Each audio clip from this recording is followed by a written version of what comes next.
This is Selena Yvette, host of Stories from Planet Earth. Thanks for listening to the following show on Public House Media.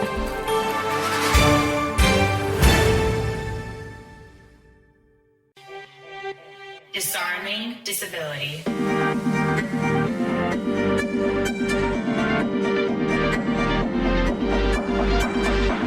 Well, hello. Welcome. You have officially made it to season 2, episode 3. I still can't believe we're in a season 2. It totally blows my mind. But we are so happy to have you here in this space with us. And we are so excited to share with you the expert we have today. Before we jump into any interviews, though, we want to take just a moment to step back, and we just want to take a moment to mention and thank and honor our logo designer, Patrice. For those of you who follow us on social media, you probably saw that Patrice actually passed away just before Christmas. He was much too young, and this came as a total surprise. So it's just very, very sad. And as Sarah and I were talking about different ways to honor Patrice and what we could do, we really just wanted to continue to share his work. So we have been in communication with Patrice's family, and we have gotten the go-ahead, the blessing to continue to share his work and to continue to share his website. Patrice was using his artwork and actually putting it on amazing merchandise. That was really awesome kind of disability pride merchandise. Disarming Disability has no kind of stake in this. This purely is us wanting Patrice's legacy to continue and his work to continue. So his family is still filling orders. We are going to continue to share his artwork, the artwork that exists, because we think it is important that the work that he did throughout his life continue to be seen, because he was making images of disability that were happy people with disabilities, active people with disabilities, empowered people with disabilities. And we just couldn't be more thankful for having the chance to work with him and do things with him. So if you have a chance, please go check out normalpersons.com and do yourself the favor of honoring Patrice maybe with a purchase there. So now let's kind of hop into maybe something a little more lighthearted. We actually had something really cool happen. Sarah, will you share? Okay, so Sing All the Time posted on our reviews for the podcast itself, like the platform. They said, "This was my favorite disability rights podcast. It completely transformed my relationship with my disabilities and sent me down a path of research and activism. I so hope they make a new season someday." Tears, right? So many tears. And just knowing that, like, yes, this is why Nikki and I have spent so much of our free time building this podcast, right? And like, yes, we could have been doing all of these other things, but like we intentionally have been trying to connect people. We've been trying to teach ourselves any of this information, and just knowing that like somebody else felt that was like, we are doing our mission, and just like, yes, please be a part of this. So please, Sing All the Time. I hope you're listening. I hope you hear this. I hope you feel honored, and like, just know that we see you and we appreciate you. And we're trying to find ways to be able to write back on this particular platform, but was really sort of struggling with that. So we're just hoping that you're listening. We hope that this is a gift to you, that like, yes, we made season 2, and know that please reach out to us on disarmingdisabilitycom. You can find us there. You can email us at disarmingdisability@gmail.com, or look at our Instagram platform if you have that, or Facebook at Disarming Disability. And please, we would love to have you be an advocate profile, just to sort of share with us more about the story. We'd love to engage with you. And anybody else who's been feeling these things, please know that we read our comments. We integrate feedback as best we can with the things that we can change. So please, like, we love hearing from you, and we want to help empower you to be the most bomb-ass advocate you can be. So if there's any way we can help in that, we totally want to. And that's why we're doing everything that we're doing. But also, please reach out, and we want to hear from you. Yay! Yes, seriously, just to echo Sarah, people taking time out of their day to comment or share their feelings about disarming disability, that I cannot tell you how honored that makes us feel, just because we do put a lot of work into this, and the fact that there are ears that are listening just means the world to us. So thank you so much. Let's hop right in now to today's expert guest. We are so excited to introduce you to Danielle. We'll read you her bio in just a second here, but I wanted to tell you that Danielle, as a little bit of a teaser, is just the coolest woman you'll ever meet that is really actively and strategically making awesome changes within the media casting realm of the world. Danielle is actually a leading member of the Casting Society of America's Inclusion and Diversity team. So she is working side by side by all of our amazing experts and advocates within the arts world. She has amazing kind of connections and work to all of these people who are within the disability world, but then she's also a beautiful bridge into the world that is specifically casting. And she has so much insight to share with us. So I will stop talking and let's hop right into Danielle's bio and our interview with her. Here we go. Danielle Pretsfelder Demchick has been an active member of the New York casting community since 2004. Currently, she's a leading member of the Casting Society of America's Inclusion and Diversity and Training and Education Committees. She prides herself on being an ally to artists and inspiring talent of all abilities. For more on her bio, check out our website, disarmingdisabilitycom. So welcome, Danielle. Thank you so much for joining us today. How's your day going? Well, it is an interesting time for everybody with coronavirus stuff. So my day is good. I've been working from home and doing some work for an online open call and then some Casting Society Cares work, trying to find virtual volunteer opportunities for members. And I got trained in one where you're like a listener, not like a counselor or a therapist, but I got trained in that. So that was kind of interesting. Oh. And went on my long walk, which is what I've been doing with all the lack of, just needing to be outside. I love that. I'm sorry that you are stuck inside, but we're so happy to have you here. I'm wondering if you can start kind of by talking to us just about your professional journey. What has that looked like? What is it that you do, and how did you get to where you're at today? Well, I'm a casting director. I've been working in casting for about 15 years now. I was an actor as a kid. I come from a family of not people that are in this business, not in entertainment at all. My mom's a speech pathologist, and one of her patients had a daughter who was a talent agent, and I used to go and perform at the nursing home when I had days off from school. And she was like, you have to meet my daughter. My mom was like, don't tell my daughter what your daughter does. And then I ended up signing with her, and I acted as a kid for a bit, but I always wanted to be on the other side. And I always loved the woman that was my agent. She's still an agent today. Her name's Nancy Carson. She's also a really great advocate for kids in general of all kinds. And I was just inspired by her. And I didn't know that I wanted to be a talent agent because I knew what the people, when I went in the room, I was always like, what are they doing on the other side?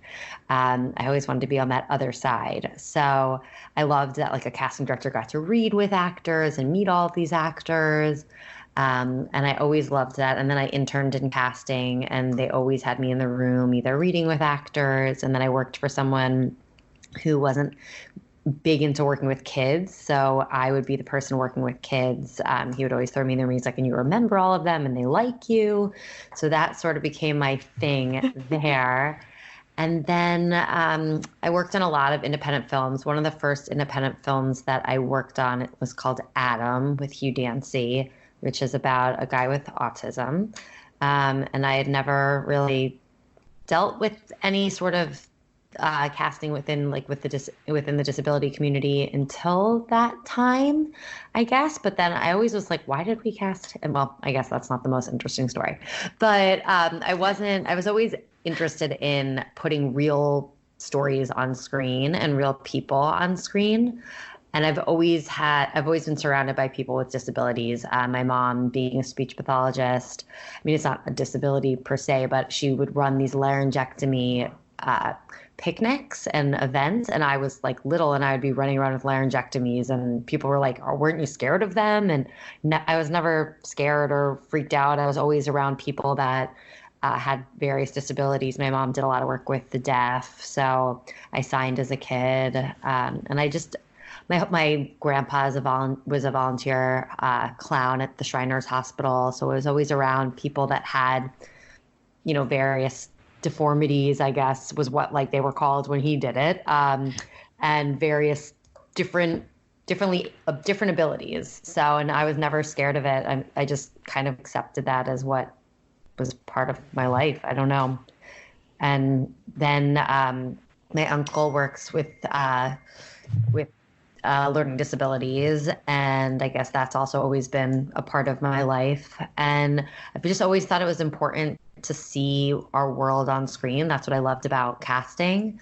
I've never really been as interested, like I've always been more excited about the actor I meet that I think is just like an incredible actor versus meeting a celebrity. Like I don't even, there's so many people that bring so much heart to something that I'm like, that is the person that moves me. Like it'll usually be someone from like some random independent film that I'll meet, and I'm like, oh my gosh, I can't believe I just met them.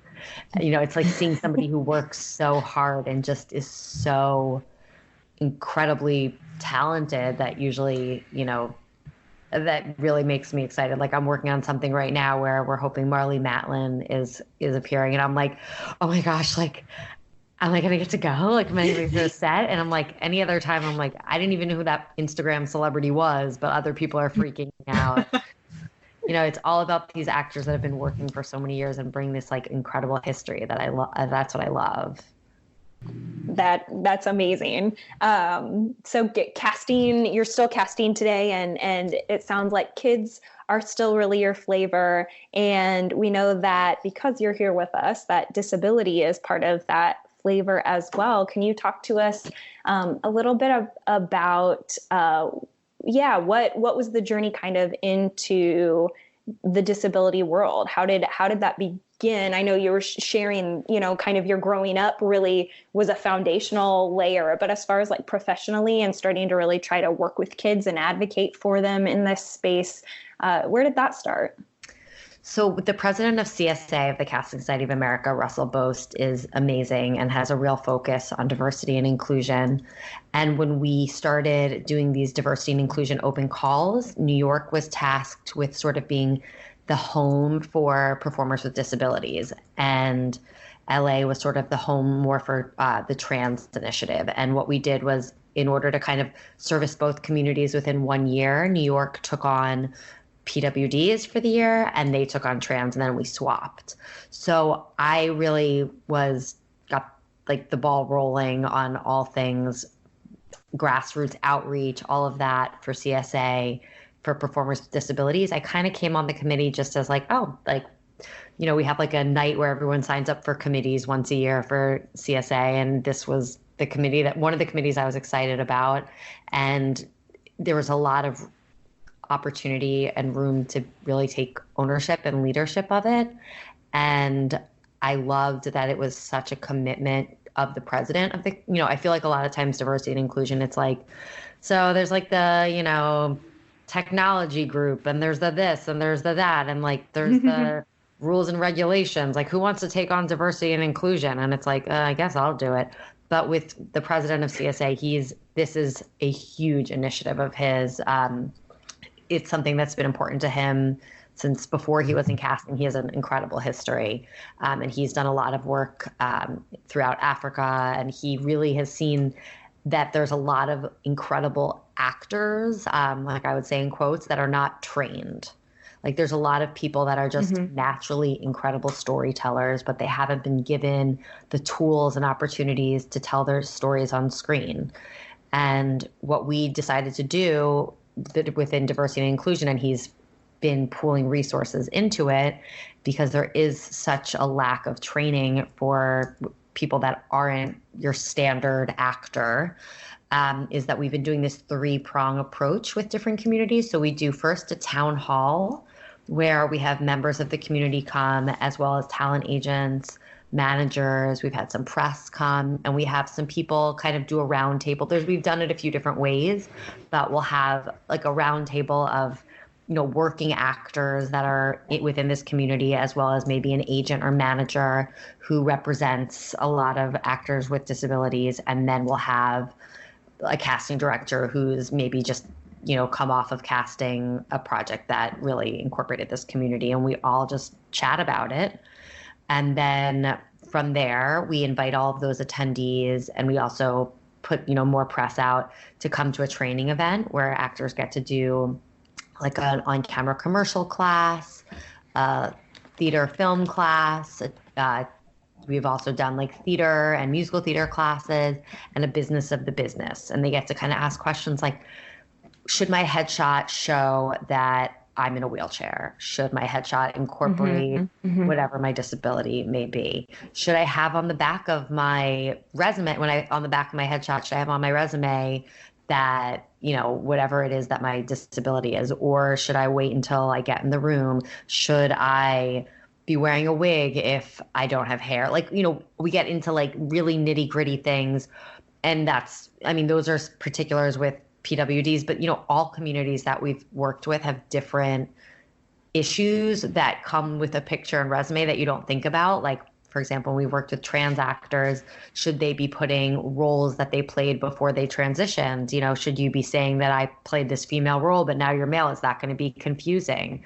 Same thing when you're putting a role in a PWD on your resume. Should you say that it was for a theater for the deaf, or should you say that it was an all disabled cast? Does that matter?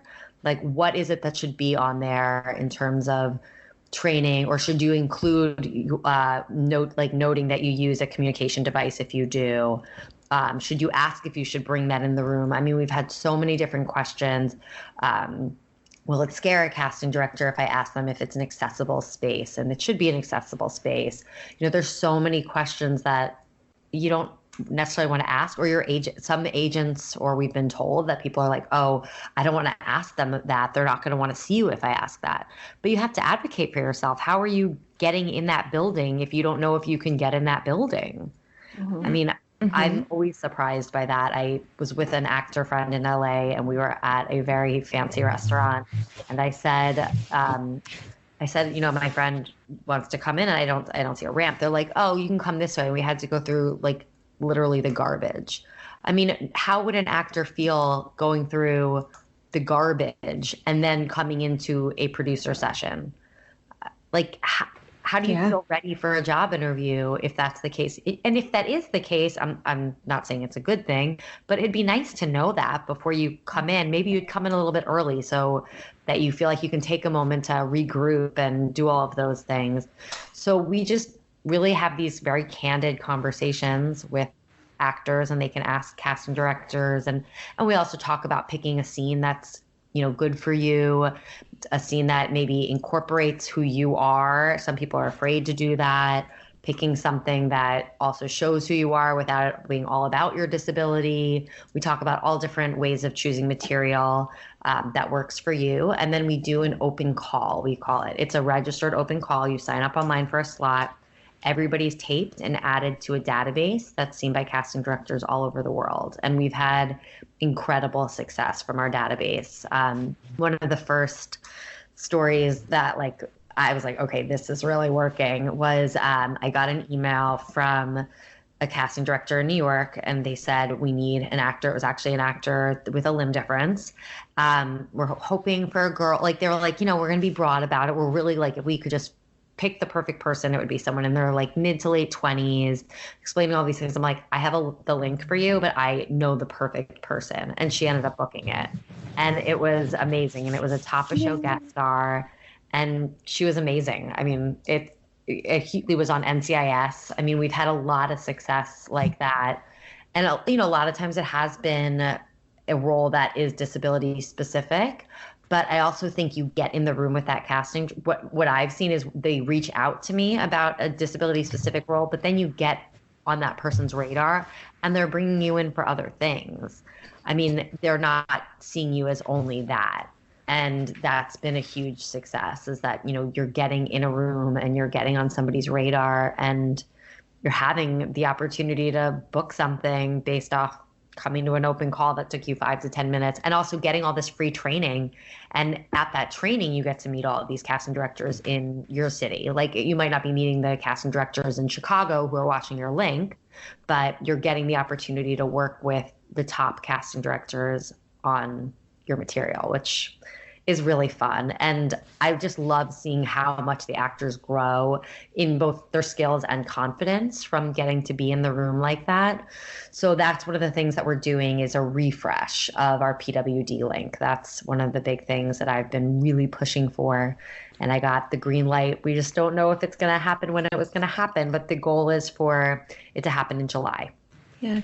And I think that's so powerful because like there are these microaggressions that exist. Like there is this stigma that exists, like even though we live in a post like ADA world and it is 2020. And now I hope that because we're having these conversations, then that helps establish the expectations going forward. So like, you know, casting directors can know that this type of information is important, so we can facilitate like how to do this better, so it's not that every single person that is applying for these roles has to go through this whole conversation and feel all these anxieties, that we could, you know, have this be like, okay, these are the things that are included in spaces, and we know that people like this exist, and we know that people with these different types of disabilities are talented and worthy to be here, and we're not going to think of them less based on solely on their difference, and that it really adds to their ability to, you know, create real and authentic characters, regardless if they're being, you know, listed for a role with a disability specific or just being a coffee barista,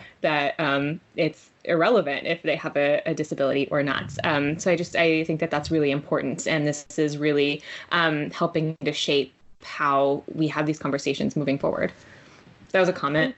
Yeah, I think a lot of people also, what I found, it's not that they don't want to be hiring actors with disabilities or that they don't want to consider them. It's like they don't realize that you should be looking at everybody for everything, or they don't know how to ask certain questions. Like, I get asked a lot of questions and people are like, I don't know how to pose this to someone, or I don't know how to do this. And I'm like, just ask me. Like, or ask the person. I've very rarely seen an actor be like, oh, you shouldn't have asked me that. Or like, or an advocate say, don't ask me. Like, I'm happy to connect you with an advocate to ask about this or that.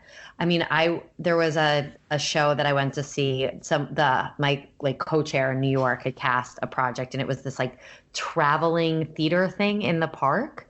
And she cast an actor with a lower limb difference, and he had to like hop around, change costumes, like things that I couldn't do myself with 2 legs. I couldn't go that fast, and like change, and like you basically had to balance on one leg and change behind a tree. Like, it was crazy. But I think she just asked him, like, do you think, you know, I really want to bring you in for this. Do you feel comfortable doing this? And he's like, let me see what I can do. Like, let me do a trial run in my apartment and see if I can, you know, take my pants off standing on one leg. And yeah, if I can, then I'm going to come in for the audition. But it's the same thing as saying I can't hit like a high G. Like, you know, I can't. Like, it's not related. Some things are just out of your, you know, tool belt, and that's okay. But there's very few things that, especially someone who's been a functioning adult with a disability, can't figure out how to do, is what I've found. Or be able to ask for appropriate supports and you know, accommodations or that type of thing too. That it's like, okay, well, if we did it this way, then I can totally do that. And being able to negotiate and sort of work through those different needs. I mean, you modify things in life for so many different reasons, whether it's a recipe because you don't like the way something tastes, or, you know, something doesn't feel comfortable when you're doing a workout class, you know, you don't like planking on one side, it hurts your elbow. Like, you know, there's stupid things that nobody thinks, it's not a big deal. It's just like what you do. So why can't you modify something? Most of the times when you modify something, that's the other thing, is I really think you make it better. Mm-hmm. I love that. And I think what the position that you particularly hold, Danielle, that's so special to us, like the community. I'm going to go ahead and speak for the community as a whole, is the fact that so many of these spaces, like I feel like me as a person, every day I'm able to very easily talk about having one hand, and I know what I can and can't do, but a lot of worlds that I need bridges into. There are spaces of privilege that unless I have a bridge or an on-ramp into it, I don't have a way in. And I think that's what you have so passionately and eloquently been willing to take on is you've been willing to engage with the community, and you haven't been scared to ask the questions, and you haven't been scared to say, what do we need to do to get this ball rolling and to get people into these spaces of privilege, because we exist and we are here and we want to enter into those spaces. It's just a matter of figuring out, again, what that on-ramp is, which I feel like, that's the very special role that you play. So can you talk to us about, I guess maybe the right word is, what is the responsibility that you feel like you have kind of in being that ramp, or how do you balance, the fact that you are the casting director kind of being the bridge to the community? Does that question make sense? I kind of asked it in a weird way. No, I think I know what you're asking. I mean, the thing a lot of people, I'm not saying actors with disabilities or people with disability, people don't understand is that casting directors, what we do is we provide, like, we go shopping and bring home the best results and say, like, this is what looks best on you. But ultimately, we're not paying the bill. So it's the producer who chooses what they want. So it's like I could go in the dressing room and say, like, all of these things look great. And like the thing that everyone agrees looks atrocious, you could still buy if it's your wallet, So my job is to show the best, to give someone a plate of the best ideas and give them a selection and give them all different types of options, So everyone's role in casting is different, but the types of projects I typically work on, it's not like they're saying, we want someone who looks like this, looks like that. We're putting together an entire puzzle. And if it means making a modification, like somebody might not be a sibling, we might decide they're a cousin. Like that's happened before because someone just seems like such a perfect fit for the role. And if it's just, or that they're an adopted sibling, or we figure out a workaround if it's someone that we think is a star. But for smaller roles, you don't do that. We have to really, they say they want someone who does this, they do that. But with what I do, because I'm network casting, it's a bigger picture that I'm usually putting together is the larger roles. But I will always provide options of all kinds. I mean, I'm really big into body positivity and like inclusive casting in that sense. And a lot of times when I'll show somebody with a disability of some sort, they don't even necessarily know in the initial casting tape that they have a disability, unless it's something that's, more obvious, or that we had to hire an interpreter for the project or something like that hits the bottom line. But even so, it's like $75. I don't think anyone's really like, figuring out that that's until they watch the tape, that is who that person is. And I've always been kind of under the guise that you present the best actors, and we're always looking for all kinds of actors. And if it fits the storyline, we'll present that person. And that's kind of been what I've been taught.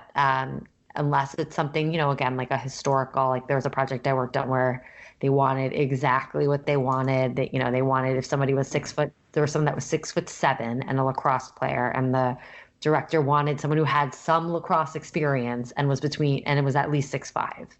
But unless very specific.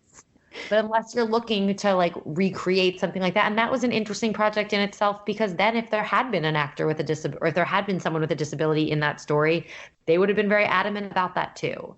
So I have to respect that it was about the historical, recreation and honoring that story. And it was a 9/11 related story. So there's obviously a lot of emotion tied to that. But in general, what I've found is that when you present options that includes actors with disabilities, that's the best way to show people that this is what we want to see on, like, this is an option. And if that actor is the best option, they're looked at. And sometimes I've had searches that they're like, this person like is really interesting. I don't think they're perfect for this, but can we keep them in mind for something else? So I have like a folder that's PWD KIM. PWD is to keep in mind because I don't want them to fall off someone's radar because they were great and they weren't a perfect fit for the role, which had nothing to do with disability or not. But I think the best way to keep momentum is just to keep, and also auditioning, getting actors in the room and I've heard more even from PWDs, I feel like, than other actors, that they get more self-tapes than in-person auditions. And self-tapes are great too. I mean, any opportunity is great, any chance to show what you got. But I think the more opportunities you have to get in the room, it's a craft. It's like, you're practicing more and more. And that's why I'm like, even if this role, I don't think they're going to be open to a PWD, I'd rather bring that person in, give them the best audition, and it might either sway the producer, they might write a role for that person, the next project they work on, they might be interested in them. It might just kind of give them perspective on the character, because unless you show everybody that's a good option, I don't think you're doing a service to the project as a casting director. That's fun to hear. Yeah, that it really is. It's not a narrow field that you're thinking of, even in terms of specifically disability. It is this like wide, big picture that you're thinking about. That is cool. Again, just a comment. Sorry, Sarah, I cut you off. What were you going to say? Yeah. So I do want to ask, what do we need to do as a disability community to really sort of help change that? Like, how can we help really, when we say that, like, we want to be included at the table, what are things that our community needs to do in order to really sort of make that happen? I think training, like, I think all actors need to train, and taking advantage of training opportunities. And I don't think it's being like, I'm going to a training opportunity for actors with disabilities. I think it's going to the best training program in your community and not being afraid of maybe being the only actor with a disability that's there. I mean, if you're in certain cities, you're probably not going to be the only person if you're in a major market. Or if there's no great acting class near you, or if there's a class that's okay, maybe then also working with a coach remotely, like making yourself the best possible candidate for the job. I think with anything that's important.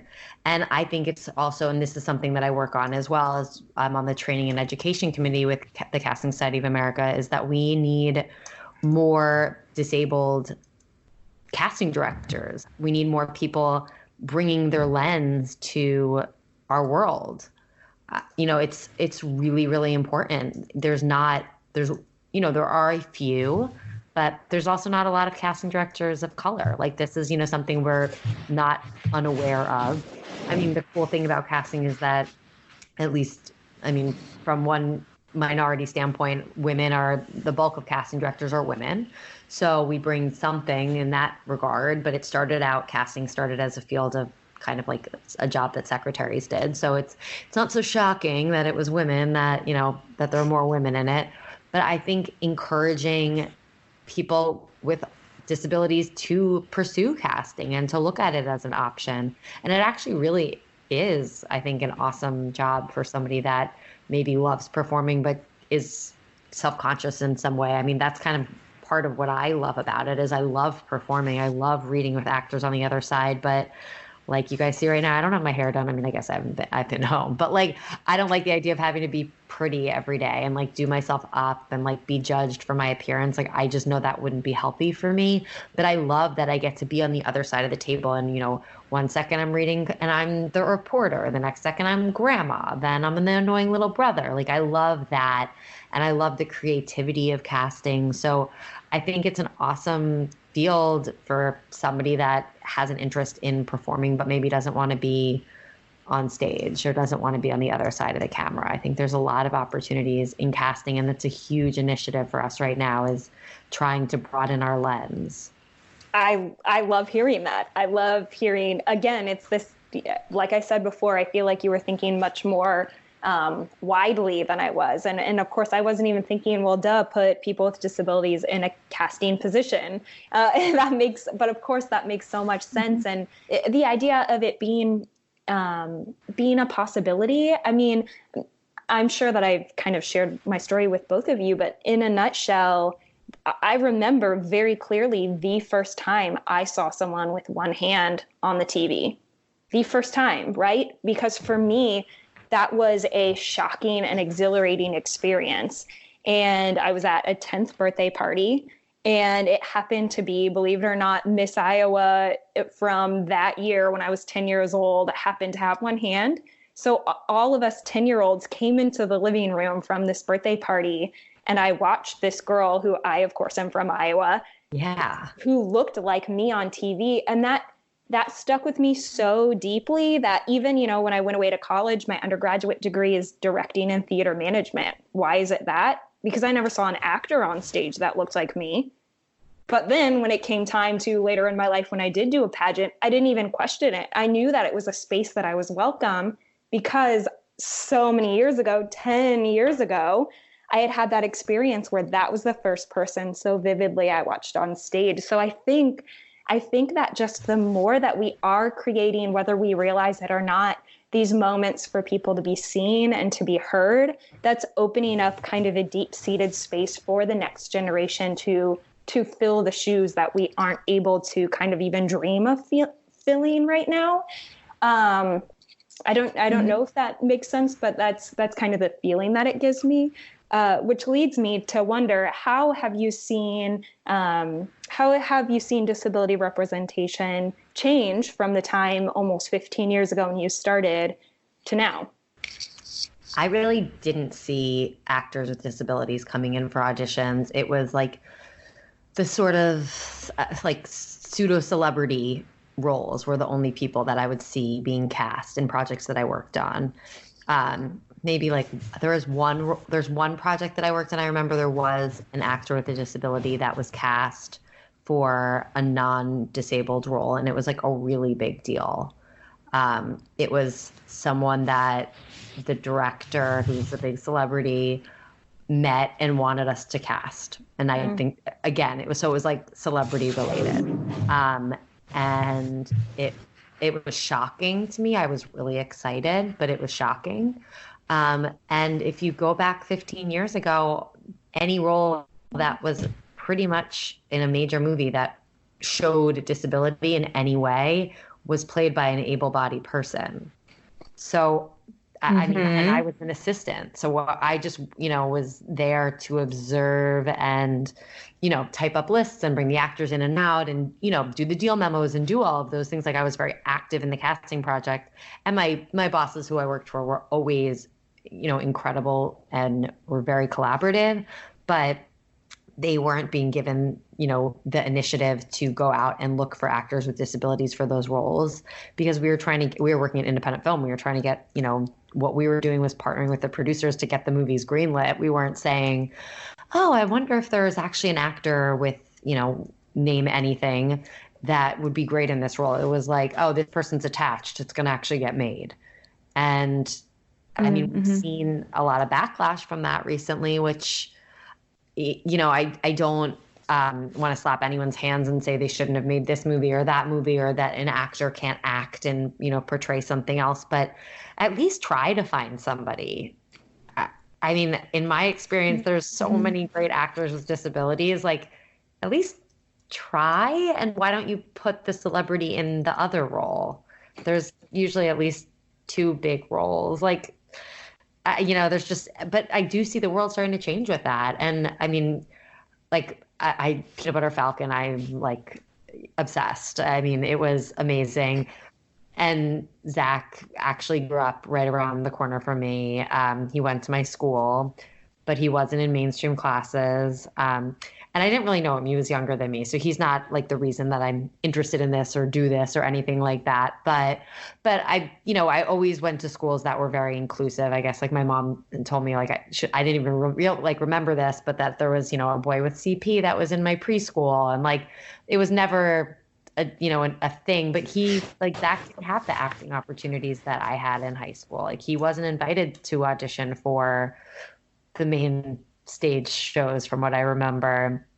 And look at him now. And I mean, he was incredible in that movie, and that movie was incredible. And seeing him in like the perfect example. I mean, Shia LaBeouf can totally have a movie greenlit, and he has been such an amazing advocate for this community. I love seeing what he has to say. And I mean, he's a character. He was in a movie that I cast.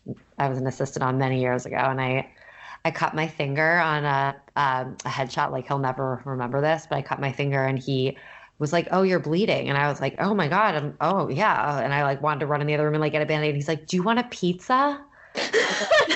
What? I was like, okay. Like I had it was just like a total non sequitur. I know before we started the recording, we were sort of chatting for a little bit, and you had said that you really wanted to be in film and in media because you really wanted to share real stories, and that you really sort of had this connection to real stories and wanting to see real stories up on the big screen. So I feel like that really lends itself into wanting to find that authenticity. And I just wanted to specifically highlight that because I know we had sort of talked about that before, but I really like that imagery of like, no, this is a real story, and these are real people that are in these stories. And I think that these are the ones that need to be shared and need to be told, and that we can all really identify with because they are real. Yeah, I think that's what people want to see and what everybody gravitates to.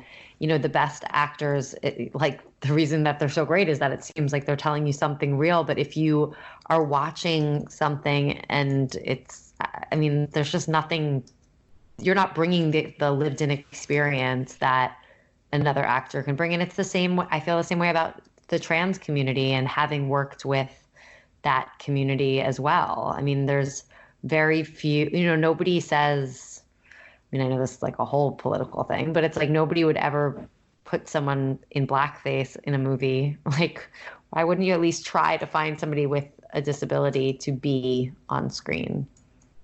That's how it feels. Like there are so many roles that we are barred out of, and that's a reality that we have to understand, and that's okay. But also there's so many parts that we can play. And so we want the opportunity to be able to play those parts when we can. Danielle, I want to be respectful of your time here. So I'm just wondering if, for closing, would you talk to us, first of all, how can somebody who's listening and they're so excited about all the stuff that you've been talking about, how can they get involved in the Disability Inclusion Initiative? And then also, what's next? What should we be looking for kind of in casting and moving forward? So hopefully we'll be putting together that PWD refresh link, and we're hoping to really blow that out. It's going to be in New York for the in-person element of it, but everyone's going to be welcome to self-tape for the other areas. So that's something to stay tuned for. Hopefully it'll be in July. Coronavirus could shift things, but hopefully we'll be back up and running as a world by July. And it just means I have lots of time to prep for the event. And like I said, there's some talk of some other stuff with that could be really, really cool. Another initiative, another organization we would be partnering with potentially. So the best thing to do to stay tuned would be the Casting Society Cares Instagram will have stuff, as well as our Facebook, our casting. We have a diversity and inclusion Facebook. So that would be the best place to find out about all of that. Hopefully we'll have some announcements there. And then we're really trying to put this coalition together, as I mentioned a little bit, to kind of have actors with disabilities go into networks and explain and show why we need to have better representation. We have the research to show how many people in this world are a part of this community. And the crazy thing about this community is that it's a community that you can join at any time without any notice, which I think is mind-blowing to a lot of people. They don't realize that you could be a part of this community at any time. And also, you don't know, so many people have invisible disabilities that people don't realize or don't know about. And they don't realize that like their neighbor has, is actually a member of this community, or that someone in their class, or there's so many different facets of it that I think need to kind of be put front and center, and just say we're here and we should be included in the numbers when you're doing your diversity and inclusion initiatives and doing the research and writing these roles. So hopefully all of that will happen in 2020. It's so exciting. I'm so excited for this work to happen. It'll happen in some capacity. Coronavirus will not slow us down completely. I just hope it all happens. Yes. Yeah, it will. It totally will. Yeah. Of course, always let us know if we can be useful, in spreading the word or doing whatever, to help ease that or make that happen, of course. Awesome. And yeah, thank you so much for joining us and for giving us an hour of your time. We're just so thankful and honored that you were willing to have this conversation with us. Awesome. Hi. Thank you for spending part of your day with us. We want to give thanks to our network, Public House Media, for our intro beats to Jason Bartz with Cybernetics. Our local art, we want to remember Patrice. You can find his work at normalpersons.com. Be sure to follow Disarming Disability on Facebook and Instagram. And lastly, be sure to check out our website, disarmingdisabilitycom, where you can find all 13 episodes of Season 1, links to resources, transcriptions, and discussion questions for each episode. And check out our blog where we feature amazing disability advocates. See you next week. Bye!